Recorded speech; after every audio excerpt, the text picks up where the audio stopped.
अस्सलामुअलैकुम। उम्मीद करता हूँ आप सुनने वाले खैरियत से होंगे।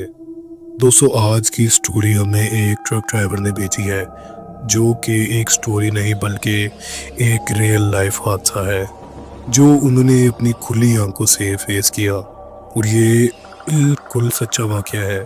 तो आइए टाइम वेस्ट किए बिना सुनते हैं ट्रक ड्राइवर की ज़ुबानी। कहानी बहुत इंटरेस्टेड होने वाली है दोस्तों, तो आप जल्दी से चैनल को सब्सक्राइब कर लें। चलिए सुनते हैं ट्रक ड्राइवर की ज़ुबानी।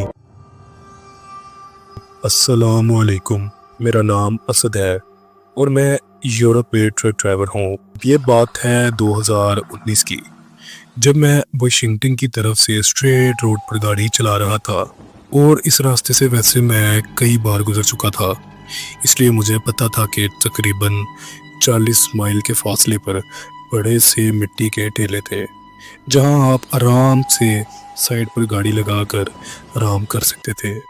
क्योंकि सफ़र ज़्यादा होने की वजह से हम रास्ते में कोई सेफ जगह देखकर उधर रुककर आराम कर लेते थे। तो ये जगह मुझे बहुत अच्छी लगी, क्योंकि मिट्टी के टेले थे और रोड के साइड में थे, तो मुझे इधर काफ़ी सेफ लग रहा था। मैंने यही किया, अपना ट्रक एक महफूज जगह पर खड़ा किया और ट्रक की विंडो के जो पर्दे थे मैंने वो बंद कर दिए। अब अंदर बिल्कुल अंधेरा हो गया था और मैं ट्रक के जो पीछे कैबिन था उसमें आके लेट गया और मैं अपना मोबाइल यूज़ करने लगा। अब तकरीबन 1 घंटे के बाद अचानक ड्राइविंग साइड वाले दरवाजे की तरफ से हैंडल की आवाज़ आई, जैसे कोई ट्रक का दरवाज़ा खोलने की कोशिश कर रहा है। लेकिन मैंने तो किसी गाड़ी को बाहर आते नहीं सुना था। मैं ये सोचने लगा कि शायद कोई बाहर गाड़ी आई हो, लेकिन मुझे किसी गाड़ी की आवाज़ नहीं सुनाई दी थी। तो फिर ये बाहर कौन था जिसने ट्रक के दरवाजे को खोलने की कोशिश की? मेरा दिल ज़ोर से धड़कने लगा। अब मैंने हिम्मत की और विंडो के पर्दे के किनारे से बाहर झांका। बाहर बहुत अंधेरा था, कुछ भी नज़र नहीं आया। फिर अचानक दूसरी साइड वाले दरवाजे के हैंडल की आवाज़ आई। मैं थोड़ा और परेशान हो गया। मैंने ऊपर से पर्दा थोड़ा हटाया, मगर अब भी कुछ भी दिखाई नहीं दिया, क्योंकि बाहर बहुत अंधेरा था। मैं डर की कैफियत में मैंने जल्दी से ट्रक का इंजन स्टार्ट किया और ट्रक की हेडलाइट्स ऑन कर दी। मगर हैरत की बात तो ये थी कि ना तो कोई गाड़ी पास खड़ी थी और ना ही कोई शख्स दोनों दरवाज़ों के पास खड़ा था। अब मैंने गहरी सांस ली, दिल को समझाया कि शायद हवा थी जिससे कोई चीज़ टकरा गई हो, क्योंकि बाहर खुला मैदान है और हवा बहुत तेज़ थी। अब मैंने दोबारा सोने की कोशिश की और फिर से पर्दे बंद कर दिए, लेकिन थोड़ी देर बाद ऐसी आवाज़ आने लगी जैसे खिड़कियों पर हल्के हल्की उंगलियों के तबके और ट्रक के हिलने की आवाज़।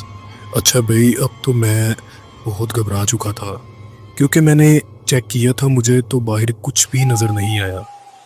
अब मैंने इस तरह किया कि मैंने अपने ट्रक का सिक्योरिटी अलार्म चालू किया।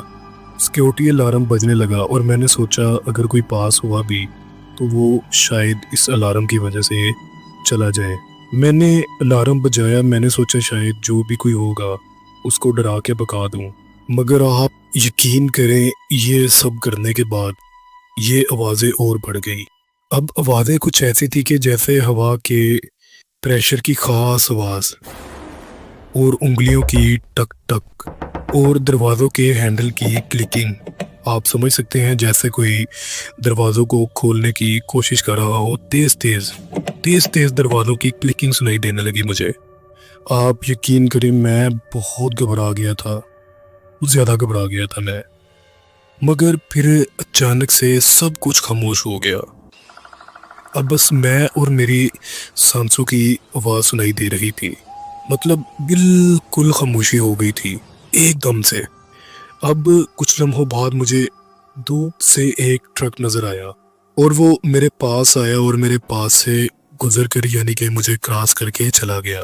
बस मेरे से ये गलती हो गई कि मैं बाहर निकल कर उस ट्रक वाले से मदद ना ले सका। अब मैंने पूरी रात जाग कर गुजार दी اور میں کسی چیز کے واپس آنے کا انتظار کرتا رہا، مگر وہ نہیں آئی۔ کیونکہ اب میں ساری رات نہیں سویا تھا، تو میں صبح جب باہر نکلا تو باہر نہ کوئی قدموں کے نشان تھے اور نہ ٹرک کا کوئی نقصان ہوا تھا، لیکن ہر ونڈو پر چھوٹے چھوٹے انسانی ہاتھوں کے نشان تھے، جیسے کسی بچے نے ہاتھ گیلا کر کے بار بار ونڈو پر مارا ہو۔ اس منظر کو دیکھتے ہی میرا دل بہت گھبرا گیا۔ میں بہت پریشان ہو گیا یہ سب دیکھ کر کہ شاید میں رات کو باہر نکل پڑتا یا میں نے ٹرک کا دروازہ نہ لاک کیا ہوتا تو یہ چیز میرے ساتھ کیا کرتی۔ یہ واقعہ میرے ساتھ ہوا ہے تو یہ واقعہ میرے ذہن سے ابھی تک نہیں نکلتا۔ یہ واقعہ آج بھی میرے ذہن میں اسی طرح تازہ ہے، اور جب بھی میں اس واقعے کے بارے میں سوچتا ہوں میرے یقین کریں رونگٹے کھڑے ہو جاتے ہیں۔ یہ میری ایک بالکل سچی کہانی ہے، یہ میں جانتا ہوں یا میرا اللہ جانتا ہے۔ تو میں امید کرتا ہوں آپ میری سٹوری کو اپنے سبسکرائبر کو ضرور شیئر کریں گے۔